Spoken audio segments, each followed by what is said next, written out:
సద్గురు జ్యోతిషాలయం నుండి 2026 జూన్ మాసంలో 8వ తారీఖు నుండి 14వ తారీఖు వరకు వార ఫలాలని మనం ఇప్పుడు 12 రాసులకి గోచార ప్రకారం ఎలా ఉందో తెలుసుకోబోతున్నాం. జాతకం అంటే ప్రతి ఒక్కరికి ఒక క్యూరియాసిటీ. నా ఆరోగ్యం ఎలా ఉంది, నాకు వ్యాపారం ఎలా ఉంటుంది, ఉద్యోగం ఎలా ఉంటుంది, నా కుటుంబం ఎలా ఉంటుంది, నా జీవితం ఎలా ఉంటుందని ఒక క్యూరియాసిటీ. జాతకం పడుతున్న వర్షానికి ఒక గొడుగు మాత్రమే కానీ జాతకం జీవితం కాదు. మీరు మిమ్మల్ని నమ్మండి, మీ యొక్క ఇష్టదైవాన్ని నమ్మండి, అద్భుతమైనటువంటి ఫలితాలను పొందుతారు. ఈ 8/6/2026 నుండి 14/6/2026 వరకు ఈ వారం గ్రహాలన్నీ ఎలా ఉన్నాయనేది మనం తెలుసుకోబోతున్నాం. రవి వృషభ రాశిలో ఉంటారు, బుధుడు వృషభ రాశిలో ఉంటారు, శుక్రుడు మిథున రాశిలో, కుజుడు సింహరాశిలో, గురుడు మిథున రాశి నుండి కర్కాటకానికి, శని మీనరాశిలో, రాహు కుంభరాశిలో, కేతు సింహరాశిలో ఉన్నారనమాట. ఈ వారంలో బుధ గృహ ప్రభావం వల్ల విద్య, ఉద్యోగ, వ్యాపార రంగాల్లో కొత్త ఆలోచనలతో ముందుకొస్తాయి. శని ప్రభావం వల్ల కొంత ఆలస్యం ఉన్నప్పటికీ కృషి చాలా అద్భుతంగా ఉంటుందని మాత్రం చెప్పడం జరుగుతుంది. మకర రాశి మిత్రులారా, ఈ వారం అంతా క్రమశిక్షణ మీకు విజయం ఇస్తుంది. చాలా అద్భుతమైనటువంటి వారం అని కూడా చెప్పచ్చు. సర్వీస్ సెక్టార్లో ఉన్నవాళ్ళు, ప్రత్యేకించి డిపార్ట్మెంట్లలో, ప్రభుత్వ సెక్టార్లలో ఉన్న వాళ్ళకందరికీ ఇది అనుకూలమైనటువంటి వారం కూడా చెప్పచ్చు. కోర్టు వ్యవహారాలు అనుకూలంగా ఉన్నాయి. రియల్ ఎస్టేట్ లాభదాయకమైనటువంటి చర్చలు పెరుగుతాయి. షేర్ మార్కెట్ మిశ్రమం కానీ ఆచితూచి అడుగులు పెట్టండి. వ్యవసాయదారులకు బాగుంది. ఇంకా సినిమా వాళ్ళకి అద్భుతం. టీవీ కార్ల వారికి ఏవేవో ఛాన్సెస్ రాబోతున్నాయి, ప్రయత్నం చేయండి. విదేశీయ ఉద్యోగం సానుకూలంగా వచ్చే అవకాశాలు బాగా కనబడుతున్నాయి. కుటుంబ సభ్యుల మధ్య కాస్త ఆలస్యమైనా కూడా ఫలితం అద్భుతంగా ఉంటుంది. కూర్చొని మాట్లాడి ప్రేమగా మాట్లాడండి. అన్ని రకాలుగా చెప్తుంది. వ్యాపారంలో పొదుపు అవసరం, పార్ట్నర్షిప్లో నమ్మకం ముఖ్యం, చాలా అవసరం. లక్కీ నంబర్ 8, లక్కీ కలర్ నీలం. మీ యొక్క అదృష్టమైనటువంటి దిక్కు దక్షిణ దిక్కు అని కూడా చెప్పచ్చు. వెంకటేశ్వర స్వామి వారిని ప్రార్థన చేసేయండి. హలో వెంకటనాథాయ, వారిని ప్రార్థన చేయండి. అన్ని అద్భుతాలు పొందుతారు. అన్ని రకాలుగా మీకు అనుకూలంగా ఉంటుంది. ఇంకను మీ యొక్క వ్యక్తిగత జాతకం తెలుసుకోవడానికి కోసం మీ పరిసర ప్రాంతాల్లో ఉన్నటువంటి సద్గురువుల్ని సంప్రదించండి. లేదా మా ద్వారా తెలుసుకోవాలి మీ యొక్క జాతకం అంటే డిస్ప్లేలో కనబడుతున్నటువంటి నంబర్కి మీ పేరు, date of birth, time of birth, place of birth WhatsApp చేయండి.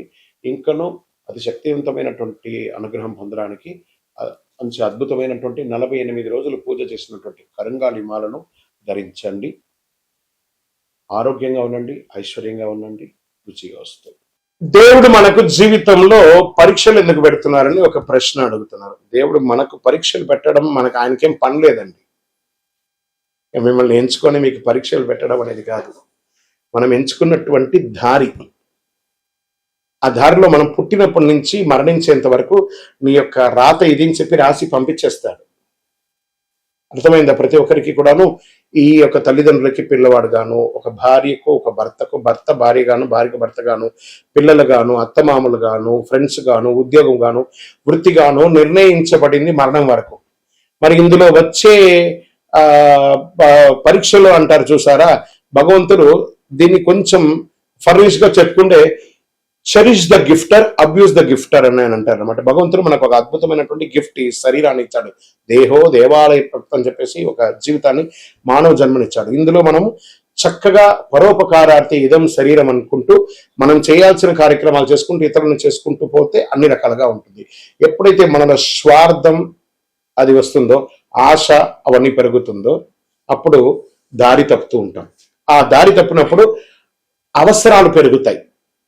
ఆ అవసరాలు తగ్గట్టుగా అవకాశాలు ఉండదు. దానికి అప్పులు చేయడము, లేకపోతే ఇతరులను ఏమార్చడము, సమాజంలో ఇబ్బంది పెట్టడము.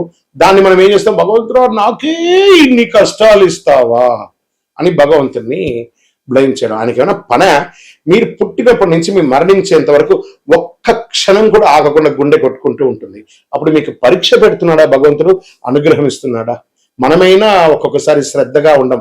అలా పడుకుంటా, ఇలా లేస్తాం. మీరు పడుకున్నా, లేసినా, తిన్నా, ఏమేమి వేషాలు వేసినా వాటన్నిటినీ సగిస్తూ భావిస్తూ మీ హృదయం lub dub lub dub lub dub lub డబ్ను కొట్టుకుంటూ ఆ ప్రాణవాయుని ఇచ్చే భగవంతుడికి కృతజ్ఞత చెప్పండి. కానీ భగవంతుడు ఇబ్బంది పెట్టాడు, భగవంతుడు అనుగ్రహప్రదాయుడు. మీ ఆశలు, మీ అలవాట్లను అదుపులో పెట్టుకుంటే జీవితం అంతా సుఖ సంతోషాలతో ఉంటారు, విజయోస్తు. గురుగారు, ఒక ప్రశ్న ఉందండి. నిజమైనటువంటి భక్తి అంటే ఆలయానికి వెళ్ళడమేనా? ఆలయానికి వెళ్ళే పూజలు, పురస్కారాలు, హోమాదులు చేస్తేనే భక్తియా, లేకపోతే ఏ రకంగా ఉండొచ్చు అని అంటే ఇప్పుడు మాధ్యమాల ద్వారా చూస్తున్నారు చూసారా, యూట్యూబ్ ద్వారాను టీవీ ద్వారాను చూస్తున్నారు కదా. ఎలా మీకు నేను కనెక్ట్ అయ్యాను? త్రూ శాటిలైట్ ద్వారా వెళ్ళి మీకు నేను కనెక్ట్ అయ్యాను కదా. అలాగే భగవంతుడి దగ్గరికి కూడా అలా కళ్ళు మూసుకొని ఉండగా ఆ స్వామివారి యొక్క దివ్యమంగళ తేజోమయమైనటువంటి రూపం కనబడి ఆ స్వామివారితో కనెక్ట్ అవ్వాలి. అది మీరు ఆలయంలో కూర్చుంటారా, ఇంట్లో కూర్చుంటారా, ఇంకో చోట కూర్చుంటారా అనేది కాదు ప్రశ్న. మీరు భగవంతుని ప్రార్థన చేస్తారా లేదా అనేది ముఖ్యం. ఎందుకు ఆలయాలకి ఒక ప్రత్యేకత ఉంది అని అంటే, ఒక యంత్ర ప్రతిష్ఠ చేసి నిత్య పూజలు చేసి ఒక పవిత్రమైనటువంటి భక్తులు అందరూ కూడా వచ్చి దర్శనం చేసుకున్నటువంటి ఎంతో పుణ్యాత్ములు నడిచిన భక్తుల యొక్క పాదధూళిలో భగవంతుడు ఉంటాడని చెప్తారు. కాబట్టి అక్కడ పవిత్రమైనటువంటి స్థలంగా ఉంటుంది. కాబట్టి ఆ దేవాలయాలకి వెళ్ళి దర్శనం చేసుకోవడం అనేది ఒక సిస్టమ్ ఉంది. కాబట్టి అక్కడ మంత్రోచ్చారణతో ఉంటుంది. కాబట్టి అక్కడికి వెళ్ళడం మంచిది. మన ఇంటిలో కూడా దేవాలయము ఒక దేవుడు రూమ్ అనేది ఉంటుంది, అక్కడ ఉంటుంది. కానీ 24 గంటల సేపు మనలో ఆత్మ అనే ఒక దేవుడు మనల్ని పరీక్షిస్తూ చూస్తున్నాడు. తత్వమసి, దట్ ఈస్ కాల్ తత్ త్వం అసి. నువ్వు దేన్నైతే చూడడానికి, దేన్నైతే పొందడానికి ప్రపంచంలో తిరుగుతున్నావు అది నీలోనే ఉంది, చూసుకో. అహం బ్రహ్మాస్మి అని చెప్పాడు. భగవంతుడు నీలోనే ఉన్నాడు. శివం శివం శివం. ఈ శివం లేకపోతే దాన్ని శవం శవం శవం అంటారు. కాబట్టి దేవాలయానికి పూజ చేయాలా, నీలో పూజ చేయాలా అనేది కాదు. పూజ చెయ్యి, కనెక్ట్ భగవంతుని. నువ్వు పూజించకపోతే కొట్టడు భగవంతుడు, కానీ పూజిస్తే నువ్వు ఇంకా బాగుంటావు. బాగా గుర్తుపెట్టుకోండి. ఆర్గ్యూ చేయడం వల్ల మనం బాగుంటామా నెగిటివ్ అవుతామా అని అంటే, ఆర్గ్యూ చేయడం వల్ల నెగిటివ్స్ వస్తుంది. కానీ నువ్వు ఆర్గ్యూ చేయకుండా సైలెంట్ గా ఉంటే బాగా అయిపోతామంటే బాగా అయిపోమట, కానీ నెగిటివ్ అనేది తగ్గిపోతుంది. చాలదా? అదే భగవంతుడు. దేవాలయానికి వెళ్ళడం, మనం చేయడం అనేది కర్మ ఫలితం తప్పకుండా మనల్ని చేరుతుంది. అంటే కర్మ రిటర్న్స్ అంటారు చూసారా. అవును, ఎదుటి వాళ్ళకి ద్రోహం చేయాలి అని అనుకుంటే ఇక్కడ చూడండి, చెయ్యి నేను ఇలా పెట్టాను, నేను నిన్ను ఇలా ఇబ్బంది పెడుతున్నాను అని ఒకటి చెయ్యి అక్కడ చూపిస్తుంది. ఇక్కడ 1, 2, 3 వేళ్ళు నిన్ను చూపిస్తుంది. పైన భగవంతుడు చూస్తున్నాడు. 3 వేలు సమాజం నిన్ను చూస్తుంది, భగవంతుడు పైన చూస్తున్నాడు. కానీ నువ్వు చూపే వేలు ఒకటే అనమాట. అఫ్ కోర్స్ నువ్వు ఎవరికైనా చెడు చేస్తే 4 రకాలైనటువంటి చెడు నీకు రిటర్న్ ఖచ్చితంగా వస్తుంది. నువ్వు మంచి చెయ్యకపోయినా పర్లేదు, కానీ చెడు చేయకుండా ఉండు. అదే ఇతరులకు చేసే సమాజంలో ఒక మంచి విశేషం. అందుకే కర్మ రిటర్న్స్, విజయోస్తు. కృష్ణుడు మహాభారతంలో యుద్ధాన్ని ఎందుకు ఆపలేదు? ఇక్కడ మీకు మంచి ప్రశ్న. ఆయన కూడా, కృష్ణుడు కూడా యుద్ధం చేయమని చెప్పలేదు. మీరు బాగా గుర్తుపెట్టుకోవాలి. రథసారథిగా అర్జునుడికి పార్థసారథిగా కూర్చున్నాడు ఆయన. ఈయన పోయి యుద్ధం చేయడ కర్మణ్యేవా నివాసస్తే మాపడే సుఖదాసన. ఈయన ఏం చెప్పాడు? మనమందరూ కూడా 732 శ్లోకాలు ఉన్నటువంటి భగవద్గీతను శ్రీకృష్ణుల వారే మనకు అందించారు. కొన్ని అధ్యాయాల వరకు ఆ అర్జునుడు ఆయన ఒక రైడర్ లాగా చూశాడు, ఒక సారథి లాగా, ఒక డ్రైవర్ లాగా చూశాడు. అప్పటి వరకు నేను క్షత్రియుడిని, నేను ధర్మరాజు యొక్క తమ్ముడిని, పంచపాండవుల ఒకడిని అనే ఒక ప్రౌడ్తోనే ఆ అర్జునుడు ఉంటూ ఉంటాడు. ఆ యొక్క 11వ అధ్యాయాన్ని చెప్పేటప్పుడు విశ్వరూప అవతారం ఒకటి వస్తుంది. ఆ అధ్యాయంలో స్వామివారు విశ్వరూపం ధరించి అర్జునుడికి దర్శనం ఇస్తాడు. దర్శనం ఇచ్చి అప్పటి నుంచి అర్జునుడి యొక్క బాడీ లాంగ్వేజ్ మారిపోతుంది. ఎందుకంటే స్వామి ఎటు తల ఎత్తినా స్వామివారు కనబడట్లేదట. అంటే అంతటి మహానుభావుడికి యుద్ధం ఒక లెక్కన కాదు కదా.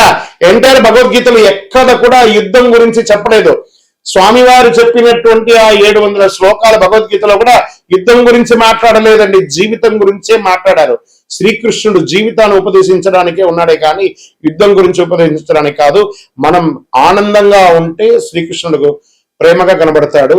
మనం కొంచెం మాలిన్యంగా ఉంటే అది యుద్ధ వాతావరణంగా కనపడుతుంది. మన యొక్క బుద్ధిలోని మంచి చెడు రెండు ఉంది. కాబట్టి ఆ మంచి చెడుని ఎదిగి నువ్వు ముందుకు వెళ్ళు అని భగవద్గీతలో యొక్క సారాంశంగా శ్రీకృష్ణుడు చెప్పారు. కాబట్టి అందుకే శ్రీకృష్ణుడు యుద్ధం చేయమని చెప్పలేదు, అధర్మాన్ని మాత్రం జయించమన్నాడు, కానీ యుద్ధం చేయమనలేదు. భయభక్తులతో ఉండాలి అన్నారు. భక్తి ఉంటే భయం ఎందుకు ఉండాలంటే భయభక్తులతో ఉండాలి. అక్కడ ఎదుటి కూర్చున్నది మనం ఒకళ్ళమే. ఈ ప్రపంచాన్ని ఏలే అఖిలాండ కోటి బ్రహ్మాండ నాయకుడు అక్కడ కూర్చున్నాడు ఎదురుగుండా. ఆయన చూసినప్పటికీ భయభక్తి ఉండాలి. దేవుని చూసినప్పుడు ఆ భయం ఉండాలి, భక్తి ఉండాలి. ఆ ఒక దేవుడు కనబడని ఒక గొప్ప శక్తిగా అక్కడ కూర్చున్నాడు. దైవం మానుష రూపేణ. అది ఎలా కనబడుతున్నాడు? తల్లిదండ్రిగా, గురువులుగా, సమాజంలో పెద్దవాళ్ళుగా, అర్చకులుగా ఆరాధులుగా ఉన్న వాళ్ళందరినీ కూడా ఒక ప్రేమగా చూస్తే సాక్షాత్ భగవంతుని చూసినట్టుగా ఆ భయభక్తితో ఉండాలి అని అంటారు. ఆఖరికి మనకు విద్య నేర్పించిన టీచర్ దగ్గర కూడా భయభక్తులతో ఉండాలి. అదే దేవుడికి ఇచ్చే మన మర్యాద. విజయవస్తు. మనిషి యొక్క గొప్పతనం ధనంలో ఉంటుందా, ధర్మంలో ఉంటుందా అంటే పరోపకారార్థే ఇదం శరీరం. ఇతరులు బాగుండాలని ఎవరైతే కోరుకుంటారో వాళ్ళే దేవుళ్ళు. మంచి గుణం వాళ్ళ దగ్గరే ఉంటుంది. డబ్బులు సంపాదించాలి, డబ్బులు అవసరం ఉంది. ఆ డబ్బులు క్షేత్రస్థాయిని పెంచే విధంగా ఉండాలి కానీ క్షేత్రాన్ని నాశనం చేసే వాళ్ళ దగ్గర ఉండకూడదని చెప్తారు. కాబట్టి మంచితనంతో ఉన్న వాళ్ళు అందరూ క్షేమంగా ఉండాలి మనస్ఫూర్తిగా కోరుకుంటారు. విజయవస్తు.